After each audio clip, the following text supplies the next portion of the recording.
Eu quero convidar você para abrir a sua Bíblia no último livro dela. Livro do Apocalipse, o capítulo de número 5. Livro do Apocalipse, o capítulo de número 5.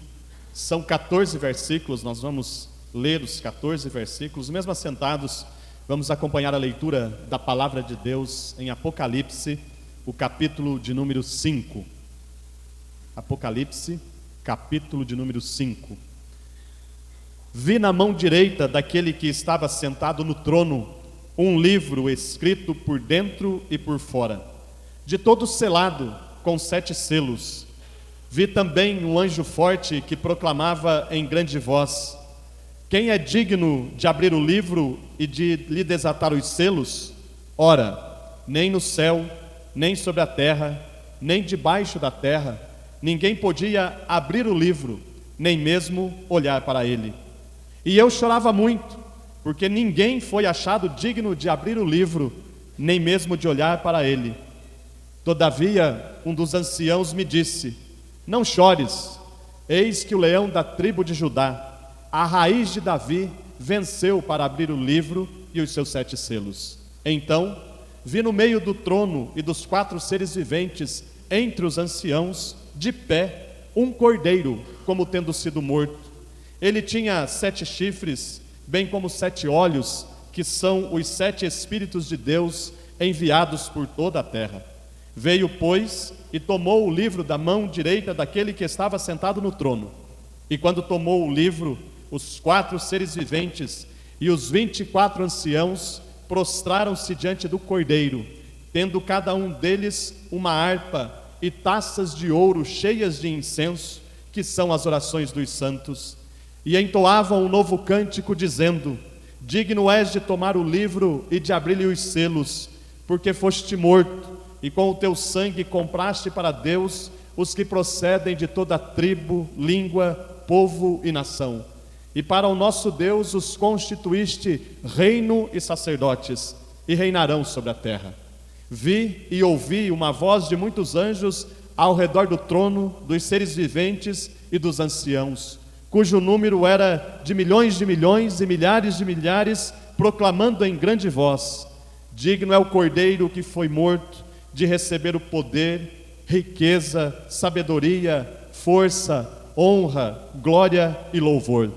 Então ouvi que toda criatura que há no céu e sobre a terra, debaixo da terra e sobre o mar, e tudo o que neles há, estava dizendo: àquele que está sentado no trono e ao cordeiro seja o louvor e a honra e a glória e o domínio pelos séculos dos séculos. E os 4 seres viventes respondiam: amém.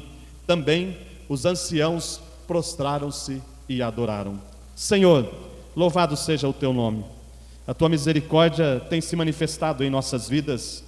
A tua fidelidade de geração em geração tem nos acompanhado. Muito obrigado, tu és bom, declaramos isto nesta noite. Exaltado seja o teu nome pela comunhão que temos contigo, pela comunhão que temos como irmãos e irmãs na fé. Obrigado por este tempo preparado pelo Senhor para cada um de nós.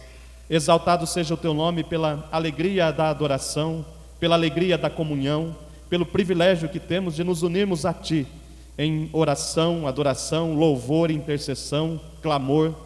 Obrigado porque temos diante de nós a tua palavra. Tua palavra tem sido o nosso alimento e dia após dia tu tens nos sustentado.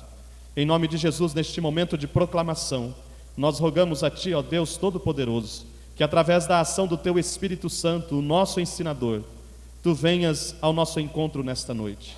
Pai, que os nossos corações sejam encontrados como um solo fértil, receptivo à tua palavra, e que possamos compreendê-la para a glória do teu nome. Toma, Senhor, as nossas vidas nas tuas mãos, capacita-nos, orienta-nos, fortalece-nos, instrui-nos, e que toda a honra, toda a glória e todo o louvor sejam dados a Cristo Jesus, o nosso Senhor e o nosso Salvador, hoje e sempre. Amém. Quando nós voltamos os nossos olhares para o livro do Apocalipse, às vezes nós nos preocupamos, nós nos assustamos, nós nos angustiamos e ficamos preocupados com algumas coisas que o mesmo revela a nós. É lógico, é um livro com muita simbologia, marcado por muitos significados, de difícil interpretação em alguns momentos, mas eu quero dizer a você, para começarmos a nossa meditação nesta noite, que não é para temermos o Apocalipse, ao contrário. E se você levar isso para o teu coração nesta noite, Deus há de te conduzir segundo o querer e a vontade dele. O livro do Apocalipse tem um único objetivo, que é trazer aos nossos corações esperança. É para isso que ele foi escrito, num contexto de muita luta, de muita provação, de muita perseguição. Deus, através do seu Espírito, toma a vida de João, revela-lhes tudo o que nós temos aqui no livro do Apocalipse com um único objetivo: trazer esperança. Por que esperança? Porque quando lemos também o Apocalipse, nós encontraremos no mesmo muito sofrimento. O livro do Apocalipse é marcado por lutas, por perseguição. Se você lê o começo, quando João se apresenta, ele deixa muito claro quem é ele: João, companheiro vosso na tribulação. João é muito claro, ele está exilado na ilha de Patmos, ele é vítima da perseguição do Império Romano, e ele deixa muito claro aos seus leitores, aos seus ouvintes e a nós, no tempo que se chama hoje: eu sou companheiro de vocês na tribulação.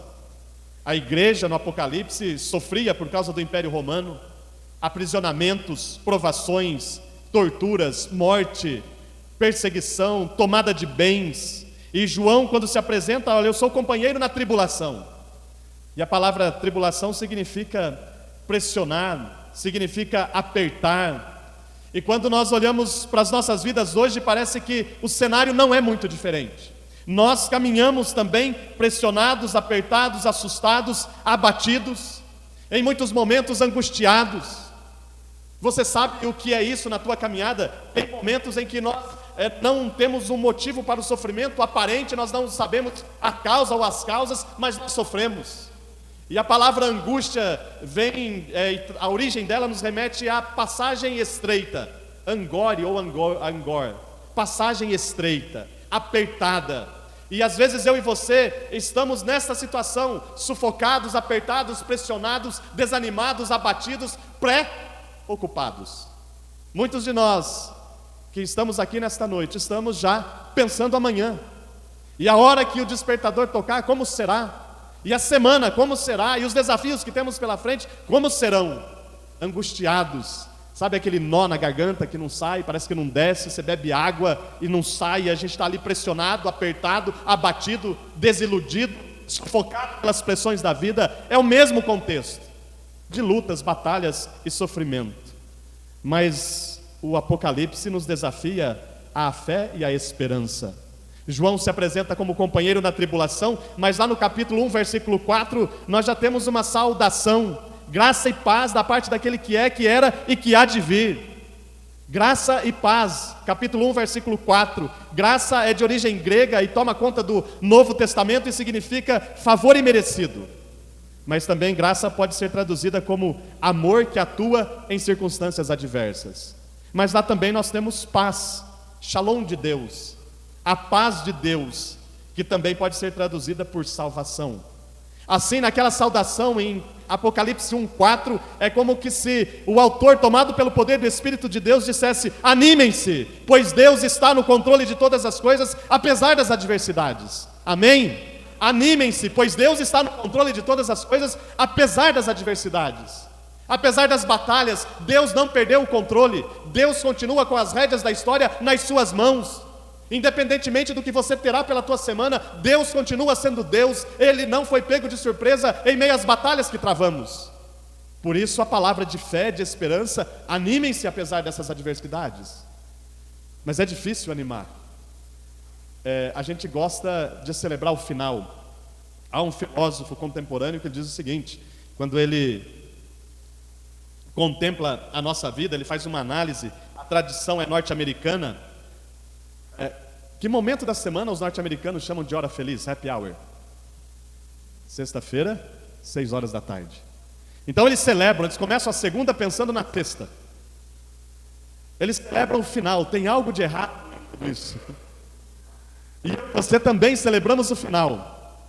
Porque quando chega a sexta-feira, hoje não sei como está na rede social, que eu tenho Instagram no máximo, mas antigamente no Instagram, quem diria, antigamente no Instagram. Chegava sexta-feira, a gente colocava lá hashtag sextou, uhul. Mas amanhã nenhum de nós colocará lá uhul, hashtag segundou, vamos começar. A gente celebra o final. Há algo de errado no reino da Dinamarca. Há algo de errado para a gente celebrar o final. E aí a gente mata, pensando na sexta, a gente mata a segunda, a terça, a quarta, a quinta, a gente não vive. Preocupados, assustados, angustiados, abatidos, porque assim de fato é as nossas vidas em muitos momentos. Mas a palavra de Deus vem no Apocalipse capítulo 1, verso 4, animem-se. Deus está no controle de todas as coisas, apesar das adversidades. Amém? E o que me encanta nessa saudação ainda é que a saudação não é de João. A saudação é da parte daquele que é, que era e que há de vir, do Deus Todo-Poderoso e do Espírito de Deus. Ou seja, a graça e a paz partem do coração de Deus. É o próprio Deus que está dizendo àquele povo em meio a situações adversas, graça e paz. É de Deus, não é de João, não é da autoria dele, é da parte de Deus. Que extraordinário nós podemos iniciar uma nova semana, sabendo que o Deus Todo-Poderoso, o Criador dos céus e da terra, envia-nos a sua graça e a sua paz.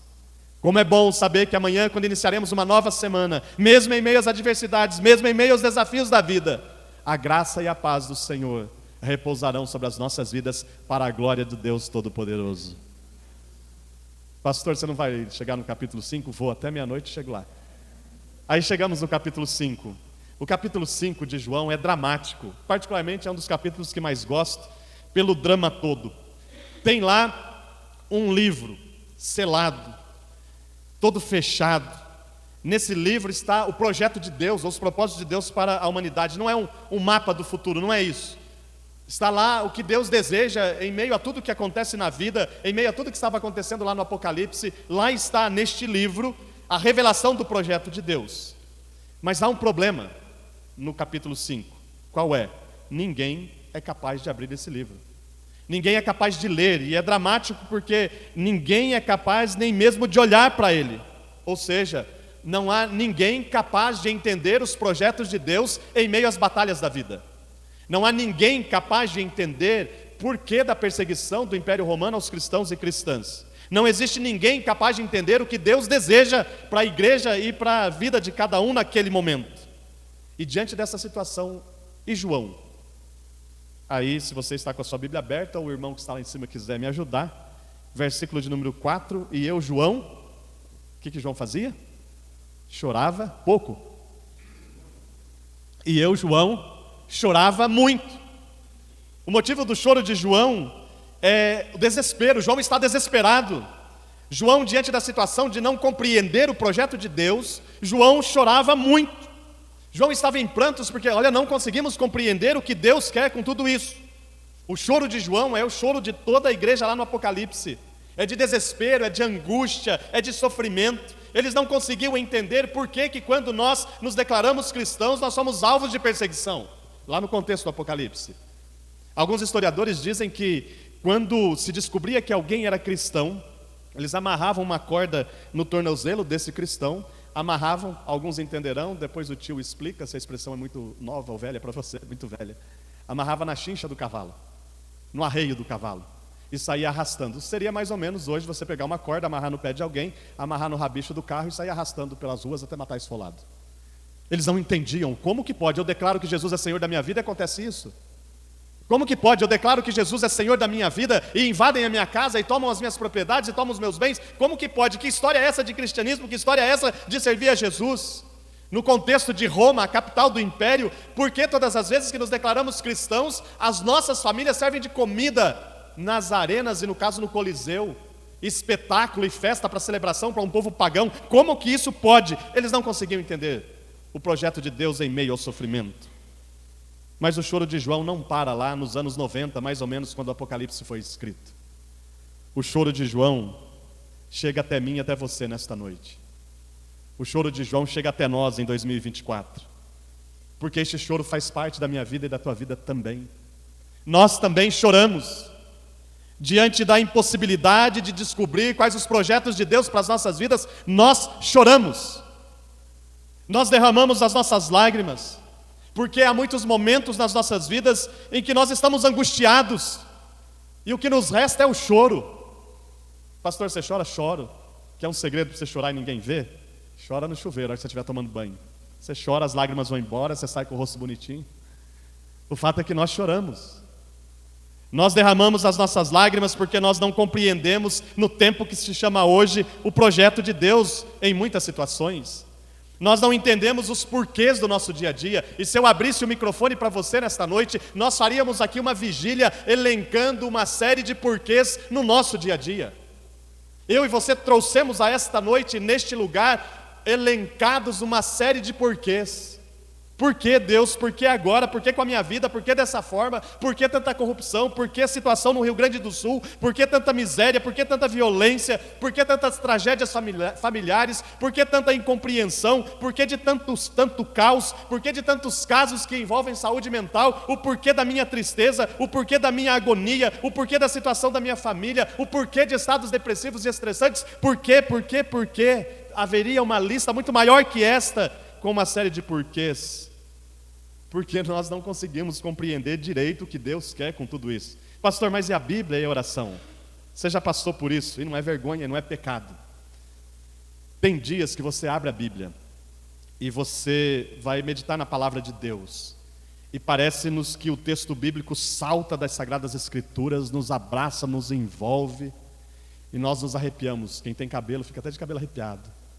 Louvado seja Deus, tu tens falado comigo, tu tens ministrado ao meu coração, exaltado seja o teu nome. Tem dias que nós paramos para orar e a presença do Espírito nos invade, nos envolve, nós nos emocionamos e aí choramos de alegria e de emoção. Mas você há de concordar comigo que tem dias que você abre a Bíblia e você quer uma palavra e de lá não sai nada. Você quer uma resposta e parece que não vem. Tem dias que você dobra o seu joelho, você vai orar. Lá no Paraná a gente usa a expressão, parece que a oração não passa do teto. Muitos de nós passaremos a vida sem ter experiências extraordinárias com o Senhor. Mas aí está o desafio da fé. Animados porque Deus está no controle de todas as coisas. Mesmo que o céu pareça estar em silêncio, nós caminhamos firmados na promessa de que nós não estamos sós. Deus está no controle de todas as coisas. Mesmo que não sejamos envoltos com esses momentos em que a palavra nos invade, a oração nos toma, nós continuamos a caminhada porque há um Deus Todo-Poderoso no controle de todas as coisas. Este é o desafio da fé. Caminharmos apesar das adversidades, apesar das batalhas, apesar das incompreensões, apesar dos medos, apesar das angústias, apesar das provações, apesar das privações. O fato é que isso tudo, em alguns momentos, acaba nos incomodando. Nós entramos em desespero, e eu tenho dito lá na IPI Nova Europa, a igreja que eu pastoreio há 15 anos, quando situações difíceis como essas nos invadem, a tristeza para nós como pastores, e às vezes para a comunidade de uma forma geral, quando nós não estamos muito bem, qual o primeiro lugar que a gente deixa de ir? Quando nós não estamos muito bem, qual o primeiro lugar que a gente deixa de ir? Ao templo, à igreja. É interessante, né? Parece incoerente. Ah não, hoje eu não estou com clima para ir para a igreja. Mas amanhã o relógio desperta às 5 da manhã, com clima ou sem clima você tem que bater o seu cartão. Como a gente é incoerente, né, nessas batalhas da vida, isso acontece com todos nós. Porque as angústias são tamanhas, o desespero é tamanho, os medos são tamanhos, e a semelhança de João nós choramos. É por isso que o choro de João, ou eu e você nos identificamos com o choro de João, porque João não entendia os propósitos de Deus, e ele chorava muito. E pode ser que eu e você chegamos aqui nesta noite chorando muito. Às vezes com um belo sorriso no rosto, mas o coração em prantos, arrebentado, destruído, destroçado. O coração em lágrimas. Pastor, que triste, triste. Mas amém, louvado seja Deus. Porque Apocalipse 5 não acaba no versículo 4, amém? O texto continua. E louvado seja Deus por isso. O João chorava muito. Mas de repente algo acontece no versículo de número 5. De repente, diante do choro, diante da angústia, diante da agonia, do desespero, vem uma voz desafiadora, vem uma voz consoladora, e essa voz diz: não chores. Pastor, você disse que ia melhorar? É duro? É duro? Você já passou por isso, principalmente quando criança. O pai e a mãe nos corrigiam, você chorava. Engole o choro, moleque. E aí engolir choro é ruim. Não tem coisa mais triste que quando a gente está chorando, chega alguém, não chora não. Chore sim, chore. Jesus chorou, chore. Mas pastor, que você está dizendo que essa voz vem aí e diz para João, não chores. Sim, a voz é desafiadora. E a voz é ao mesmo tempo consoladora, porque é a voz de um dos anciãos. Aqui os anciãos representam o povo de Deus. Um grande desafio para aquele momento, porque João chorava muito. É desafiador porque é ruim em meio às lágrimas alguém chegar para nós e dizer, pare de chorar. Mas antes mesmo de João perguntar, me dá um motivo para eu parar de chorar, apresente para mim uma razão para que eu cesse as minhas lágrimas, apresente a mim um motivo para que eu pare de chorar, o ancião completa. Eis que o leão da tribo de Judá, a raiz de Davi, venceu para abrir o livro e os seus 7 selos. Ou seja, existe alguém que é capaz de abrir o livro. Existe alguém que é capaz de interpretar o projeto de Deus para a história da humanidade. Existe alguém que é digno, há um que é digno de abrir o livro. Há um que ocupa o trono principal, que passou pelo processo da morte e ressuscitou e está vivo. Existe um que é capaz de interpretar o projeto de Deus para as nossas vidas. Existe um que é Rei dos Reis, que é Senhor dos Senhores, que vive e reina eternamente. Existe um, se você quiser, no contexto da Páscoa, eu me encantei com esta frase, alguém disse, aproveitando a cruz aqui está, alguém disse, olha, a cruz está vazia, a sepultura está vazia, mas o trono está ocupado, o Rei dos Reis lá está, venceu a morte, vive e reina eternamente, e é capaz de interpretar o projeto de Deus para a história das nossas vidas.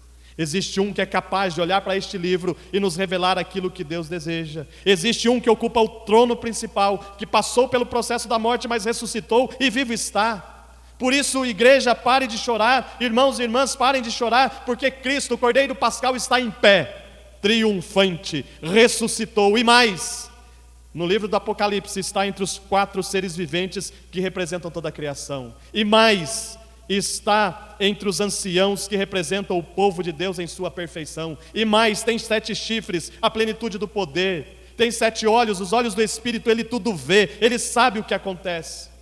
E como pastor eu gosto de olhar e refletir em Apocalipse capítulo 1, o Senhor Jesus, entre os 7 candelabros, que no Apocalipse significa igreja.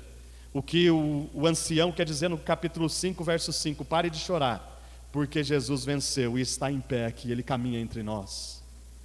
IPI de Mojimirim, você não está só. Jesus, o Cordeiro de Deus, aquele que venceu a morte, ressuscitou ao 3º dia, vivo está, caminha entre nós. Caminha comigo, caminha com você. E amanhã, quando você despertar para um novo dia, você não está só. Cristo Jesus, ressurreto, o Cordeiro de Deus, está contigo. Por isso nós podemos contemplar a presença dEle e compreender que mesmo em meio aos desafios da vida, nós não estamos sós. Jesus caminha comigo e com você. Pastor, mas às vezes eu não percebo. Lembra os 2 discípulos a caminho de Emaús? Desesperados, uma tarde de domingo, eles fugiam de Jerusalém rumo a Emaús. E o texto em Lucas diz que Jesus se aproximou e silenciosamente caminhava com eles, companheiro na jornada. E de repente, numa altura da caminhada, Jesus ouve a conversa dos 2, uma conversa desesperadora. E aí Jesus pergunta, o que tem entristecido vocês? Do que vocês estão conversando? Por que vocês estão tão tristes assim? É o que Jesus faz comigo e com você na caminhada da vida. Aproxima silenciosamente, é companheiro fiel, mas em alguns momentos Ele nos pergunta, o que te preocupa? O que vocês estão conversando à medida que vocês vivem? Quais as experiências de vocês na caminhada, nas escolas, nas faculdades, no trabalho, nos relacionamentos? Quais são as dificuldades? O que queremos dizer com tudo isto é o seguinte, meu irmão, minha irmã, eu e você temos motivos para chorar, sim. Nós temos inúmeros motivos para chorar. Mas o mesmo desafio é feito a nós nesta noite. Pare de chorar. Não no sentido de derramar as nossas lágrimas, mas no sentido de não nos desesperarmos. Porque Cristo Jesus está vivo. O Cordeiro de Deus, que tira o pecado do mundo, ressuscitou, caminha comigo, caminha com você, está no seio da igreja, caminha conosco triunfante, porque Ele venceu a morte, Ele vivo está, Ele pode abrir o livro, ou seja, Ele pode mostrar os propósitos de Deus. Repito, nós não estamos sozinhos, é promessa dEle, eis que estou convosco todos os dias, até semana que vem, até a consumação dos séculos. Você não está só. Tem lágrimas derramadas, tem choro e você tem motivo para isso. Mas há uma palavra desafiadora, não se desespere. O Cristo ressurreto nos orienta, nos guarda, nos fortalece, nos guia pelo caminho ou pelos caminhos de Deus. E Ele já realizou em nossas vidas o maior projeto da história, que é o projeto de salvação. Às vezes, nessa caminhada da vida, eu e você julgamos de forma equivocada o amor de Deus por nós. A tendência é, em meio aos desafios que nós temos, quando a gente tem uma dificuldade, a gente acha que Deus nos ama menos. Quando as coisas caminham muito bem, a gente caminha, levanta as mãos, adora, canta, exalta, vem, louva. Olha, agora Deus, parece que o amor dele por mim aumentou. Mas de repente vem uma adversidade, você vai, Deus esqueceu. De novo, tá? Me permita a citação, lá no Paraná, quando alguém está em situação muito difícil, a pergunta que se faz é: só posso ter atirado pedra na cruz para tudo isso estar acontecendo na minha vida? Não, você não atirou pedra na cruz. Porque o amor de Deus por mim e por você não é medido desta forma. E não meça a intensidade do amor de Deus por você dessa forma. Hoje eu estou sofrendo, estou batalhando, tem problema, tem dificuldade, Deus me ama menos. As coisas caminharam agora melhor, olha, o amor de Deus é maior. Não meça a intensidade do amor de Deus por você dessa forma. De que forma então, pastor? No maior projeto que ele realizou, a salvação. É de Paulo a expressão escrevendo aos Romanos: mas Deus prova o seu amor para conosco pelo fato de ter Cristo morrido por nós, sendo nós ainda pecadores. A maior prova do amor de Deus por mim e por você é esta: a cruz está vazia, a sepultura está vazia, Ele vive e reina eternamente porque Ele morreu a nossa morte para que nós pudéssemos viver a sua vida. Isso é amor. Amor incondicional, amor imensurável, amor que nos atraiu para Ele, amor que nos levou para Ele. Esse é o projeto de Deus. A maior bênção da minha vida e da tua vida, a maior bênção como cristãos e cristãs, é que somos salvos em Cristo Jesus, o nosso Senhor e o nosso Salvador. Por isso o desafio, em meio às adversidades, não nos desesperarmos, porque a nossa identidade, filhos e filhas amadas, amados e amadas de Cristo Jesus, amém? É desafiador parar de chorar, mas o desafio continua: não chores. O leão da tribo de Judá, a raiz de Davi, venceu para abrir o livro e mostrar o projeto de Deus. Versículo de número 4, ninguém consegue interpretar os propósitos de Deus. João chorava muito, eu e você também choramos. Versículo 5, a voz desafiadora, a presença de Jesus no seio da comunidade: não chores, eis que o leão da tribo de Judá, a raiz de Davi, venceu e revela o propósito de Deus em meio aos desafios. E terceiro e último lugar, diante disso tudo, versículo de número 9, e entoavam, enquanto eu bebo água, entoavam um novo cântico, um cântico novo. Ao visualizar Cristo, ao contemplar Cristo no seio da igreja, o Cristo ressurreto, a angústia, o desespero e o choro da comunidade desaparecem. A angústia que havia tomado conta daquele povo, as indagações, os porquês, que muitas vezes tomam conta de nós também, desapareceram. E agora o choro dá lugar ao louvor e alegria dos santos. Agora não se ouve mais o barulho do choro, mas ouve-se a celebração e alegria de um novo cântico. O Cordeiro que venceu está cercado por toda a criação, e ela, toda a criação, entoa uma nova canção. Que coral, que vozes, que entoavam um cântico maravilhoso, um hino extraordinário, e entoavam uma nova canção. E eu e você cantamos também em pleno 2024, celebramos e nos alegramos também, porque Jesus é digno de interpretar a história, porque Jesus já deu razão à minha existência e à tua existência.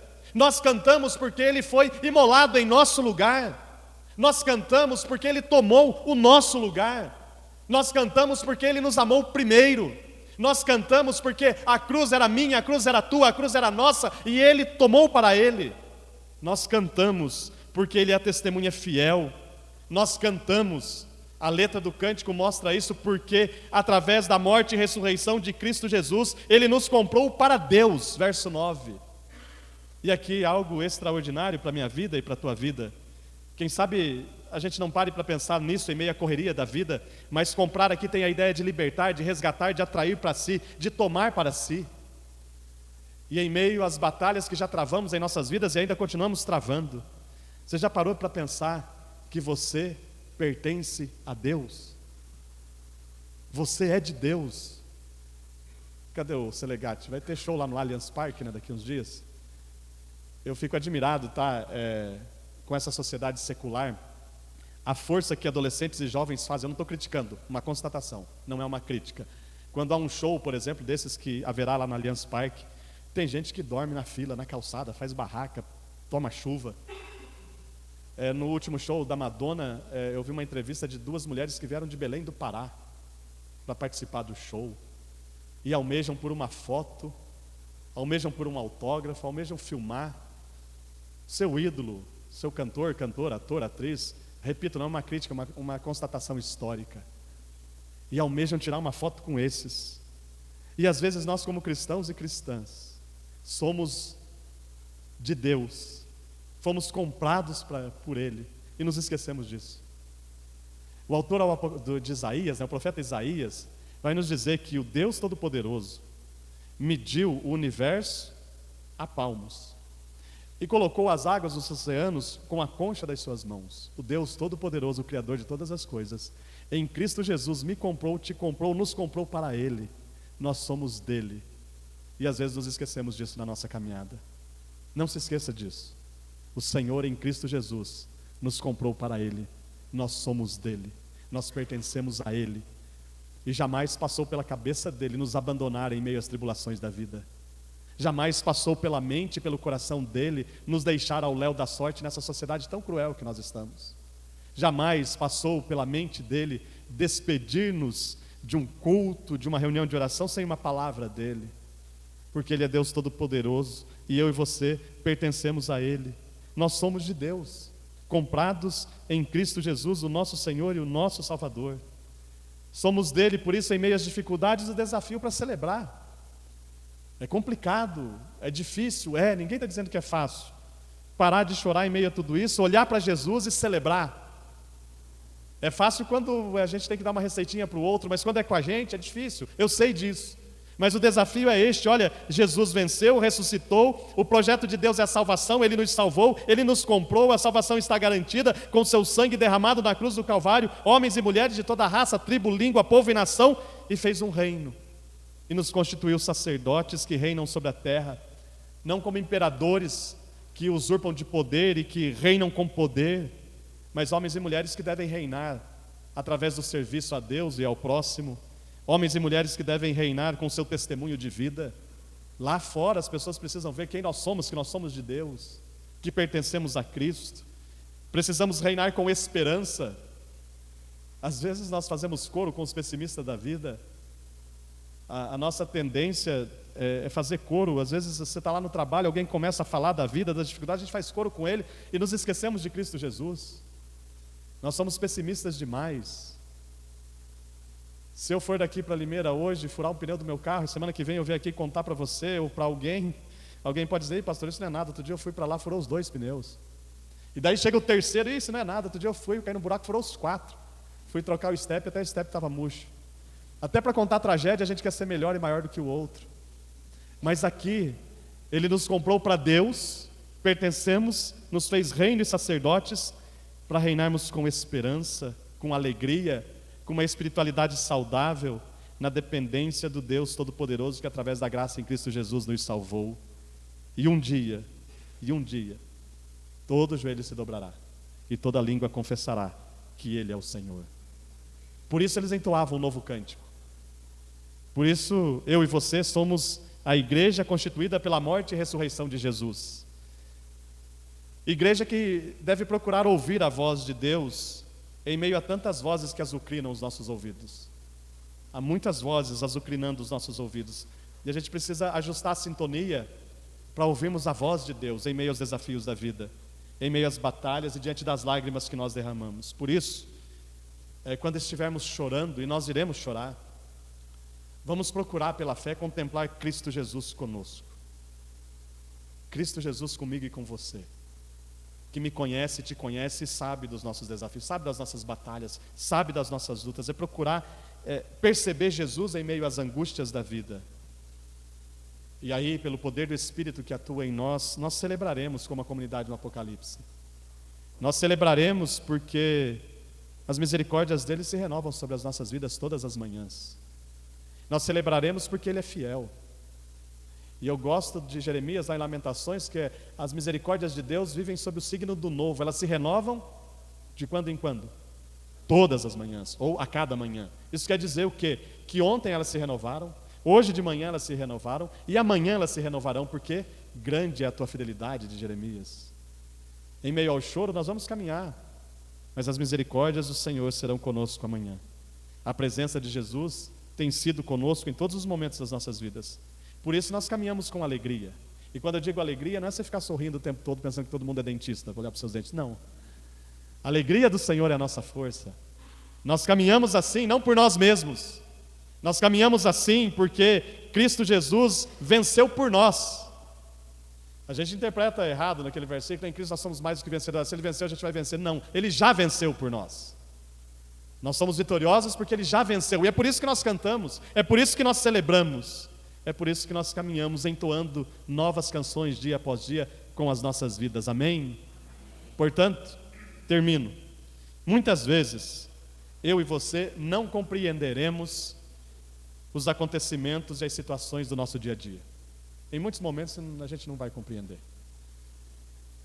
Em muitas situações nós não entenderemos os porquês do nosso dia a dia. É provável que partiremos desta vida sem resposta para a maioria dos porquês que nós levantamos.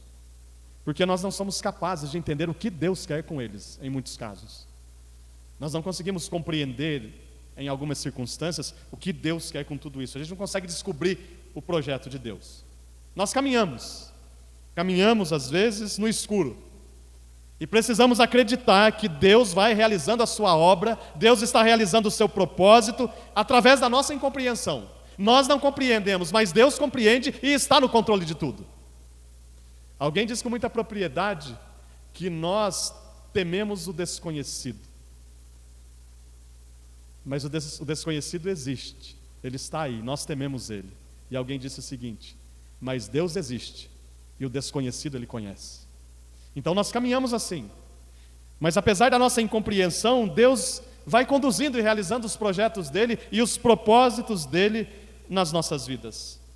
Quem sabe lá no fim de algum momento desses, se Deus permitir que compreendamos, nós compreenderemos que Ele sempre esteve junto conosco, durante todo o tempo, durante todos os momentos, cuidando de cada detalhe, encaminhando a nossa história para a vida e para a liberdade.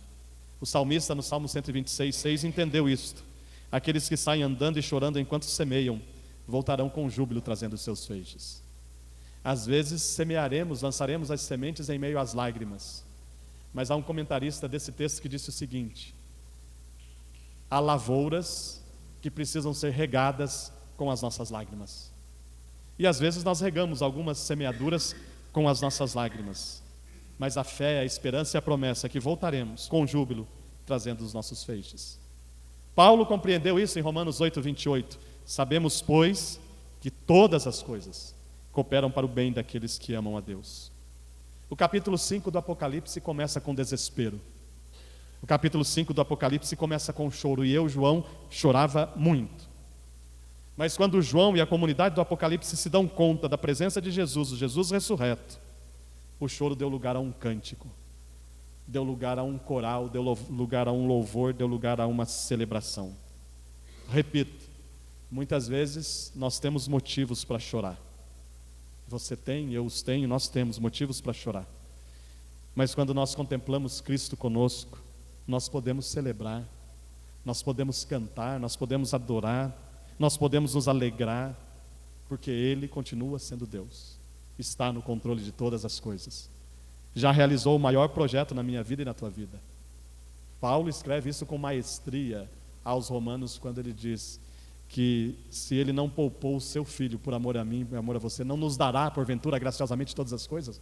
Ora, se Ele não poupou o Filho dele por amor a mim e a você, você acha que essa dificuldade, esse problema que você está passando, Ele não pode resolver? E assim nós caminhamos, celebrando, adorando. Essa alegria precisa ser contagiosa, porque quando contemplam Cristo e entoam um novo cântico, no verso 8 nós temos apenas os 4 seres viventes e os 24 anciãos adorando, um total de 28 seres angelicais adorando. Mas no verso 13 temos toda a criatura louvando, toda a criação adorando, toda a criação exultando com a presença do Cristo ressurreto. Eu não sei como você chegou aqui nesta noite, não sei quais os motivos do teu choro, mas o que eu sei, digo, repito a você: Cristo está vivo, caminha em nosso meio, caminha com você, te sustenta, te ampara, tem sido contigo, será contigo nesta semana. Minha oração, meu desejo é que Jesus continue te sustentando, que Jesus continue te amparando, que Jesus continue te consolando, que Jesus continue te fortalecendo, que Jesus continue trazendo paz ao seu coração, que a graça e a paz do Deus Pai, Filho e Espírito Santo sejam sobre a tua vida. Ânimo e coragem apesar das adversidades, pois Deus está no controle de todas as coisas. O meu desejo e oração é que Deus continue fazendo de ti um instrumento nas mãos dEle, para a glória dEle, para o louvor dEle, para a exaltação dEle, hoje e sempre. Amém.